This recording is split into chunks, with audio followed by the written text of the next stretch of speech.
bertemu kembali. Menariknya aktiviti belon udara panas dan program Zindagi dapat sambutan peminat lagu Hindi. Antara paparan berita langsung dari Kedah bersama Rashid Jali. Silakan.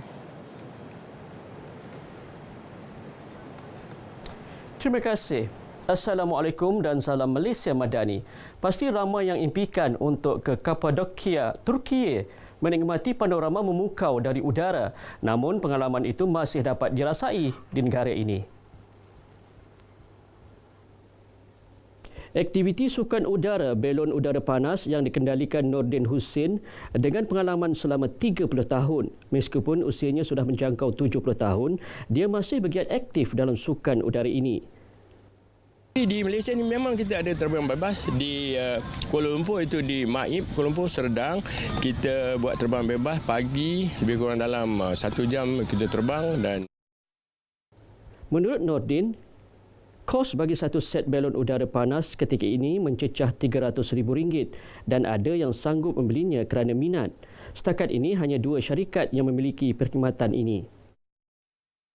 Hot air ballooning has a very big potential, but a lot of people don't understand it because not many people have experienced hot air balloon before. So that is why we are here now in Kedah, thanks to Altron.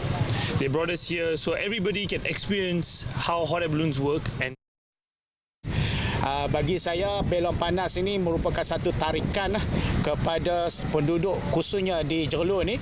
Kadang-kadang kita tengok di Turki je, belon panas ni nak pergi pun sana 1,000-2,000. Proses mengembangkan belon mengambil masa 20 minit, paling cepat bergantung cuaca dan gas petroleum cecair LPG dan campuran 10% nitrogen untuk mendapatkan api yang sesuai bagi menerbangkan atau mendaratkan semula. Rancangan Zindagi hasil kerjasama 5 stesen radio di utara iaitu Kedah FM, Mutiara FM, Perak FM, Perlis FM dan Langkawi FM terus mendapat sambutan menggalakkan daripada peminat Bollywood. Zindagi bersiaran setiap Ahad pukul 5.15 petang pada minggu pertama dan ketiga setiap bulan, manakala Kedah FM bersiaran secara solo pada minggu kedua dan keempat. Penerbit Siti Zaidah Osman berkata, program yang menampilkan 2 segmen utama iaitu segmen Info Bollywood dan segmen Karaoke turut memberi peluang kepada pendengar menghantar video karaoke. Kita ke udara, kalau sebelum ni ke udara selama 30 minit, tapi bila mendapat perhatian daripada semua pihak lah, pendengar dan juga pihak pengurusan sendiri untuk menambah lagi bilangan ataupun jangka masa ditambah kepada masa yang mencukupi 40 minit, sebenarnya itu adalah yang terbaik lah untuk semua peminat-peminat lagu Hindi. Zindagi menjadi platform terbaik bagi peminat lagu Hindi di kawasan utara untuk menikmati hiburan Bollywood. Menjelang sambutan Deepavali esok, MIC Kedah meraihkan 300 ketua cawangan dan ahli jawatan kuasanya dengan mengagih sumbangan berupa wang tunai dan pakaian tradisional dan sari. Presiden MIC Tan Sri S.A. Wineswaran berkata majlis itu bukan sahaja mengeratkan hubungan antara pemimpin, malah mencerminkan keharmonian pelbagai budaya dan bangsa.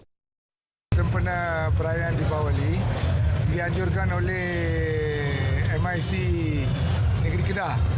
Saya mengucapkan tahniahlah kepada kepimpinan saudara Suresh kerana dengan masa yang singkat yang diberikan padanya, beliau telah menggerakkan seluruh ketua-ketua cawangan dan AJK cawangan untuk hadir pada hari ini dengan begitu meriah.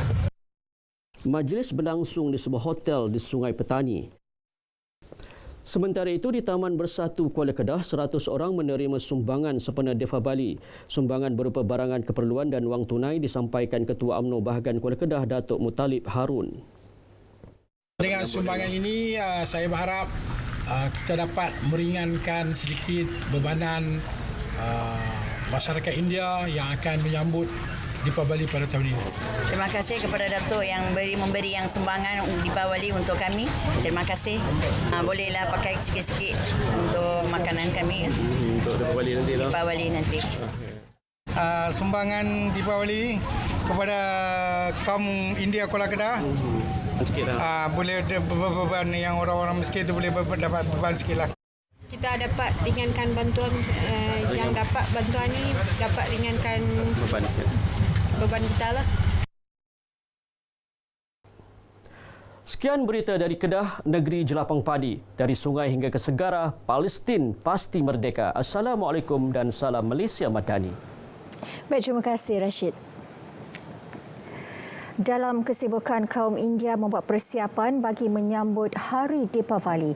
Sebuah keluarga meneruskan rutin kehidupan harian mereka tanpa bekalan elektrik hampir 10 tahun. SLV yang tinggal di rumah lot milik kerajaan negeri di Permatang Dama Laut Pulau Pinang meneruskan kelangsungan hidup dengan bantuan insan lain. Perkara asas seperti bekalan elektrik merupakan satu mimpi yang sukar untuk dikecapinya. Tolong kita pun susah juga. Dua lampu pun tak ada berapa tahun pun lampu tak ada. Sekarang luaran tolong hati pun sono juga. Berapa tahun tak lampu? Saya 20 tahun macam. Prihatin dengan nasib keluarga yang akan menyambut Deepavali tanpa kemudahan asas, Pertubuhan Hindu Dhamma Memorandum Pulau Pinang tampil membantu membayar bil TNB agar keluarga ini mendapat cahaya sempena sambutan Deepavali. Sebenarnya untuk membantu keluarga Selvi mendapatkan perkhidmatan elektrik.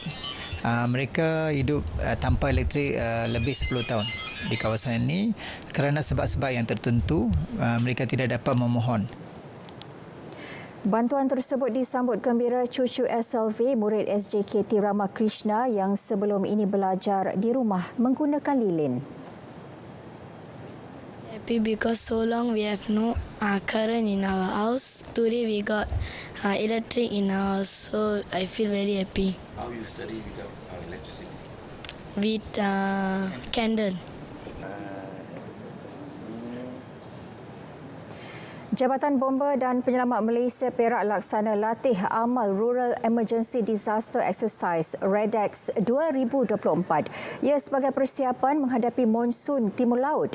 Pengarahnya Sayani Saidun berkata latihan tahun kedua itu menggunakan arahan Agensi Pengurusan Bencana Negara NADMA yang menekankan strategi pengurusan risiko lebih menyeluruh dan inklusif. Simulasi disertai 600 anggota terdiri daripada pelbagai agensi termasuk Polis Diraja Malaysia, Angkatan Pertahanan Awam Malaysia, NADMA serta orang awam. Mengkoordinasikan gerak kerjasama dan juga dari segi SOP di bawah NADMA 01 supaya difahami oleh pelbagai agensi yang terlibat dan pada masa yang sama juga kita nak menselaraskan kerjasama dari segi komunikasi